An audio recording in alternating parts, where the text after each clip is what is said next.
अगर आपने एक दफ़ा मेरे इस नए तरीके से कीमे की इस रेसिपी को बना लिया तो आप यकीन करें आप इसे बार-बार बनाना और खाना पसंद करेंगे। तो चलें जी अपनी मज़ेदार और ज़बरदस्त इस रेसिपी को बनाना शुरू करते हैं। बिस्मिल्लाहिर्रहमानिर्रहीम। अस्सलाम वालेकुम। उम्मीद है आप सब ठीक होंगे। तो इस मज़ेदार और बहुत ज़्यादा टेस्टी सी रेसिपी को बनाने के लिए हमने यहाँ पर ले लिया है कीमा। कीमा मैंने यहाँ पर बड़े का लिया है, यानी कि मैंने बीफ का लिया है।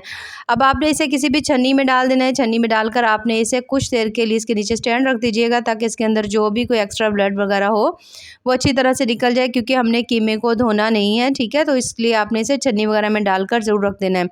तो इसे हम रख लेते हैं छन्नी में। तब तक हम यहाँ पर ले लेते हैं 1 अदद पैन, और पैन के अंदर हम शामिल करेंगे 2 चम्मच जो है ना साबित धनिया। 1 चम्मच यहाँ पर हम डाल देंगे इसके अंदर ज़ीरे का। ज़ीरा शामिल करने के बाद ये जो मसाला है ना, ये बहुत ज़्यादा टेस्टी है। इसके बाद आपको इसके अंदर कोई और मसाला डालने की ज़रूरत नहीं होगी। उसके साथ ही हमने इसमें डाल दिया दालचीनी। बहुत ज़्यादा छोटी हो तो फिर आप इसमें 3 अदद डाल दीजिए, नहीं तो 2 अदद काफ़ी हैं। आधा चम्मच हमने इसके अंदर डाल दी है साबित काली मिर्च। छोटी लाल जो देगी मिर्च होती है, ये हम इसके अंदर डाल देंगे। और उसके साथ ही हम इसके अंदर डालेंगे 2 अदद बड़ी जो इलायची होती हैं वो डाल देंगे, और उसके साथ ही थोड़ी सी हम इसके अंदर डाल देंगे सब्ज़ इलायची। अदद यहाँ पर हम शामिल करेंगे जावित्री का फूल। थोड़े से हम इसके अंदर डाल देंगे कड़ी पत्ता, बिल्कुल बारीक से हमने इनको काट लिया है। उसके साथ इसके अंदर थोड़े से हम इसमें शामिल कर देंगे लौंग। 4 से 5 अदद लौंग डाल देंगे। उसके बाद फ्लेम हम यहाँ पर ऑन कर देंगे, और इस तमाम मसाले को हमने कर लेना है थोड़ा सा ड्राई रोस्ट। इस तरह से जब आप ये मसाला बनाएंगे तो इसके बाद आप यकीन करें आपको इसके अंदर कोई और मसाला डालने की ज़रूरत नहीं होगी, क्योंकि ये इस रेसिपी की जान है। इससे बहुत ज़्यादा आपको मज़े का टेस्ट मिलेगा। अब यहाँ पर हमने इस मसाले को इतना सा भूनना है कि हल्का सा इसका कलर जो है वो लाइट ब्राउन हो जाए, जिससे इसकी खुशबू और जायका बहुत ज़्यादा ज़बरदस्त सा हो जाएगा। जब आप देखें हल्की सी फ्लेम के ऊपर आपने इसको रोस्ट करना है, कोशिश करिए फ्लेम बहुत ज़्यादा हाई ना रखिएगा। तो जैसे ही हल्का सा इसका कलर थोड़ा सा लाइट ब्राउन होगा तो हमने इस मसाले की फ्लेम को कर देना है बंद। हल्का सा ठंडा कर लेंगे, और उसके बाद आपने इसे किसी भी मिक्सी जार में डालकर अच्छी तरह से ग्राइंड कर बिल्कुल फाइन सा आपने इसका पेस्ट बना लेना है। तो यहाँ पर ज़बरदस्त सा मसाला तैयार हो गया है। इसे हम अच्छी तरह से पीस लेते हैं। अब यहाँ पर जो हमने ले लिया था बीफ, और इसके अंदर हम शामिल करेंगे कुछ मसाले। 1 चम्मच यहाँ पर हमने इसमें डाल दिया है नमक। नमक जो है 1 किलो अगर बीफ है तो 1 चम्मच भरकर इसके अंदर काफ़ी होगा। उसके साथ ही हम इसके अंदर डाल देंगे हल्दी। हल्दी जो है आधा चम्मच से थोड़ी ज़्यादा मैंने डाली है। लाल मिर्च 1 चम्मच भरकर हम इसमें शामिल कर देंगे लाल मिर्च का। अच्छा, इन सभी चीज़ों को शामिल करने के बाद अब हमने जो मसाला बना कर के रखा हुआ था ना, वो हम इसमें शामिल करेंगे। तकरीबन 2 चम्मच भरकर हम इसमें डाल देंगे, और थोड़ा सा जो मसाला है वो हमने यहाँ पर बचा लेना है। यहाँ पर मैं आपको दिखा देती हूँ, बिल्कुल थोड़ा सा 1 चम्मच आपने बचा लेना है, 2 चम्मच आपने इसके अंदर डाल देना है। इन तमाम मसालों को शामिल करने के बाद अब हमने इसके अंदर शामिल करना है फ्रेश अदरक लहसुन का पेस्ट। तकरीबन 2 चम्मच जो है ना वो हम इसके अंदर डाल देंगे। तो 2 चम्मच अदरक लहसुन का पेस्ट शामिल करने के बाद अब हमने यहाँ पर ले ली हैं सब्ज़ मिर्चें। 8 से 10 सब्ज़ मिर्चें हैं, बिल्कुल बारीक कटी हुई हैं। इन्हें भी आप अच्छी तरह से चॉप कर लीजिएगा। और उसके बाद हम इसमें शामिल करेंगे बिल्कुल थोड़ा सा 1/3 चम्मच से भी थोड़ा कम जो होता है ना मीठा सोडा।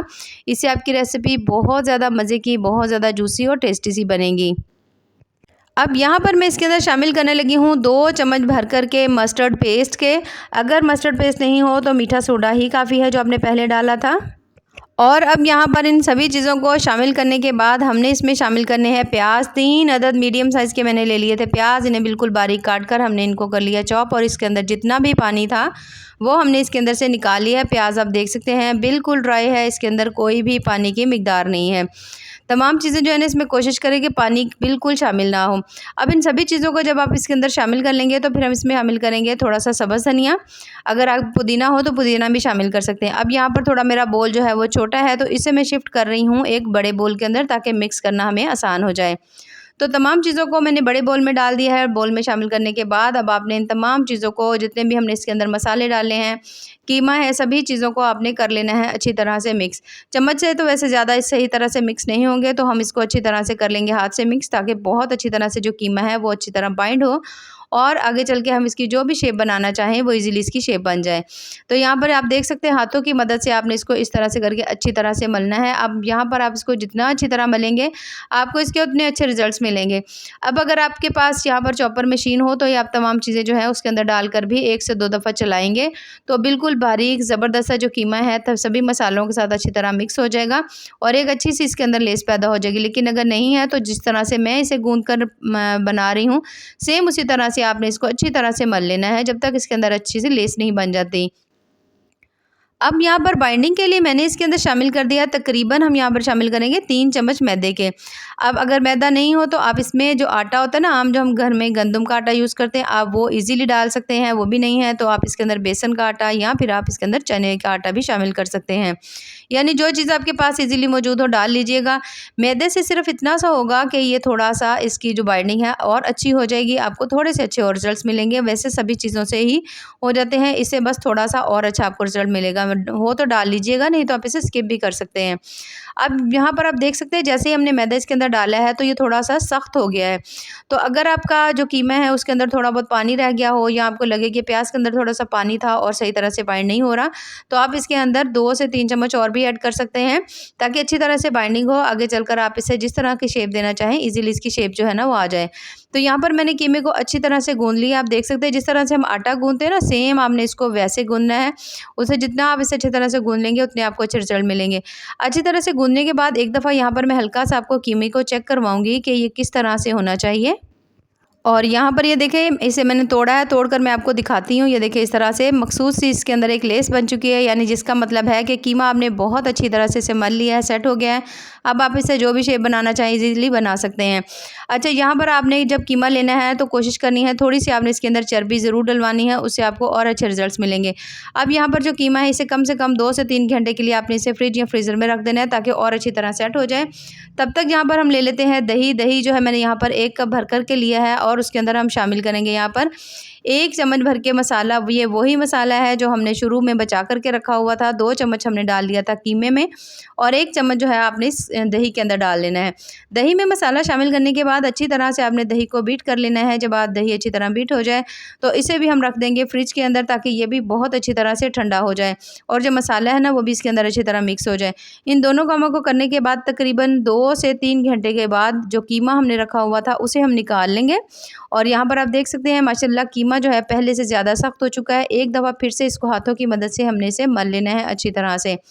अच्छी तरह जब आप मल लेंगे एक दफ़ा फिर से, तो फिर हमने अब यहाँ पर अगर तो आप चाहो तो हाथ के ऊपर हल्का सा पानी लगा सकते हो, नहीं तो हल्का सा ऑयल लगा लीजिएगा और उसके बाद हमने इसकी ज़बरदस्ती टिक्कियाँ बनानी हैं।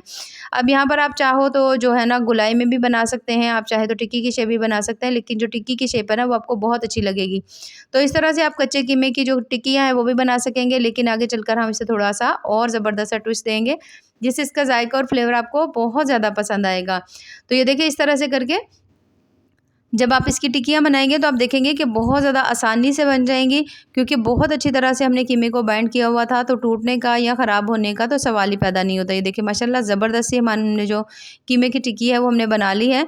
बस सेम इसी तरह से आपने सभी को बना कर के तैयार कर लेना है। अगर आप चाहें तो यहाँ पर इन्हें बना कर के फ्रीज़ भी कर सकते हैं और जब दिल करे आप निकाल कर इन्हें आप इसे पका कर खा सकते हैं। तो बहुत ज़्यादा आसान हो जाता है इस तरह से। अब यहाँ पर हम इसे फ़ौरन से बनाएँगे, तो इसलिए मैंने सभी टिक्कियों को आपने सेम इसी मेथड से बना लेना है। बनाने के बाद मैंने यहाँ पर रख ली हैं कुछ प्लेट के अंदर, और प्लेट में डालने के बाद बाकी जो है वो हमने अभी रखी हुई हैं, तो साथ-साथ बनाते जाएँगे, साथ-साथ इसके अंदर डालते जाएँगे। ऑयल हमने ले लिया है, ऑयल को अपने अच्छी तरह से कर लेना है गरम। जैसे ही ऑयल अच्छी तरह गरम हो जाएगा, तो फिर हमने इसके अंदर ये जो कच्चे कीमे की हमने टिक्कियाँ बना कर के रखी हुई थी, इन सभी को आपने इसके अंदर डाल देना है। अब जो फ्लेम है ना, ना तो आपकी बहुत ज़्यादा हाई हो, ना ही बहुत ज़्यादा लो हो। यहाँ पर आप देख सकते हैं मेरी फ्लेम ना तो बहुत ज़्यादा हाई है और ना ही बहुत ज़्यादा लो है। दरमियानी सी फ्लेम के ऊपर आपने तमाम टिक्कियों को इसके अंदर डालना है और अब आपने इसकी एक साइड को कम से कम भी 6 से 7 मिनट के लिए पकने देना है, क्योंकि कच्चे कीमे की हैं तो आपने कोशिश करनी है कि इसे थोड़ा-सा ज़रूर टाइम दीजिए, ताकि अच्छी तरह से ये गल जाए। तो जैसे ही आप देखो कि एक साइड से इसका कलर जो है वो थोड़ा गोल्डन ब्राउन हो चुका है और इसे पकते हुए तकरीबन एक साइड को 7 से 8 मिनट हो चुके हैं, तो फिर हमने इन सभी की साइड्स को चेंज कर लेना है। जैसे-जैसे ये कीमा पकता जाएगा थोड़ा-सा ये श्रिंक होता जाएगा, यानी इकट्ठा होता जाएगा। वैसे भी जब हम गोश्त बनाते हैं तो बहुत ज़्यादा मिकदार में होता है, लेकिन जब आप उसे पकाते हैं तो थोड़ा-सा आप देख सकते हैं जो बोटी का साइज़ होता है वो थोड़ा-सा छोटा हो जाता है। तो अब यहाँ पर सभी की साइड्स को हमने चेंज कर लेना है। चेंज करने के बाद अब हमने इसकी दूसरी साइड को भी तकरीबन 5 से 6 मिनट देंगे, ताकि हल्की फ्लेम के ऊपर वो भी अच्छी तरह से पक जाए और अंदर तक जो कीमा है ना वो पक जाए, गल जाए। अब यहाँ पर सभी जो हमारे कबाब हैं पक कर के रेडी हो चुके हैं, इन तमाम को हमने इसके अंदर से निकाल लेना है। यहाँ पर मैं आपको इसे करीब से दिखाऊँगी। देखिए माशाल्लाह बहुत ज़्यादा मज़ेदार और टेस्टफुल सा बना है। तो सभी कबाब को आपने निकाल लेना है, तसल्ली से पकाना है कि अंदर से कच्चे बिल्कुल भी ना रहें। निकालने के बाद तमाम कबाब को अब इसी ऑयल के अंदर जो हमारा नेक्स्ट बैच है ना, उसे भी आपने इसी के अंदर तैयार कर लेना है। थोड़े से आप इसे देख सकते हैं, जो कबाब है ना, ये जो टिक्कियाँ हैं हमने थोड़ी सी बड़े साइज़ की बनाई हैं, ताकि जब ये श्रिंक हो ना थोड़ी सी, तो फिर ये बहुत ज़्यादा छोटा सा साइज़ इसका ना हो जाए, थोड़ा बड़ा ही रहे। बस इन सभी को इस तरह से हमने बना लेना है। अब इसी बचे हुए ऑयल के अंदर हमने शामिल करना है आधा चम्मच साबित ज़ीरा। हल्का सा आपने इसको ऑयल के अंदर थोड़ा सा फ्राई कर लेना है। तो जैसे ही आप इसको थोड़ा सा फ्राई कर लेंगे, अब जो हमने दही रखा हुआ था, तमाम मसाले शामिल करके फ्रिज में इसे आपने इसके अंदर डाल देना है। दही शामिल करने के बाद इस ऑयल के अंदर आपने दही को कुछ देर के लिए पका लेना है। जैसे ही आप इसे हल्का सा पका लेंगे, तो 1 से 2 मिनट के लिए, ज़्यादा नहीं। उसके बाद हमने इसके अंदर शामिल करने हैं वो तमाम कबाब जो हमने बना करके रखे हुए थे। अब सभी कबाब को हमने इसके अंदर डाल देना है। तमाम कबाब इसके अंदर शामिल करने के बाद आपने इसको अच्छी तरह से इस तरह करके सेट कर लेना है। सेट करने के बाद आपने सभी को ये देखिए इस तरह कर लेना है। उसके बाद हमने यहाँ पर ले लेना है, 1 अदद प्याज था मेरे पास, थोड़ा बड़े साइज़ में लच्छों की सूरत में हमने इस तरह से करके काट लिया था। काट कर आप इसको इसके अंदर डाल लीजिएगा। इसे डालने के बाद अब यहाँ पर तकरीबन 1 अदद शिमला मिर्च थी बिल्कुल बारीक, वो भी मैंने इस तरह के ऊपर इस तरह से काट कर डाल दी है।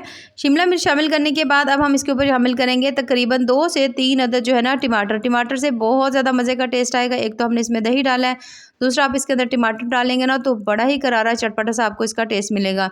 ढक्कन लगा देंगे। ढक्कन लगाकर हल्की फ्लेम के ऊपर 5 से 10 मिनट के लिए फिर से इसे छोड़ देंगे, ताकि जो भी थोड़ी बहुत कसर होगी वो भी जो हमने बनाए हैं कीमे के कबाब, वो भी निकल जाएगी, और उसके साथ जो सब्जियां हैं ना, वो भी थोड़ी सी सॉफ्ट हो जाएंगी।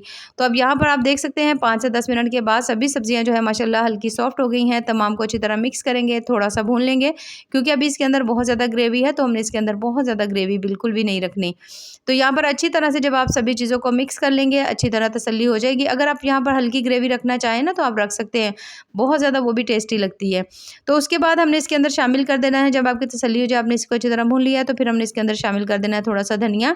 अब आप यहाँ पर देखेंगे बिल्कुल भी कबाब जो है ना वो नहीं टूटेंगे, क्योंकि आपने इसकी बहुत अच्छी बाइंडिंग की हुई है, अंदर से बहुत ज़्यादा जूसी और मज़े के बने हैं।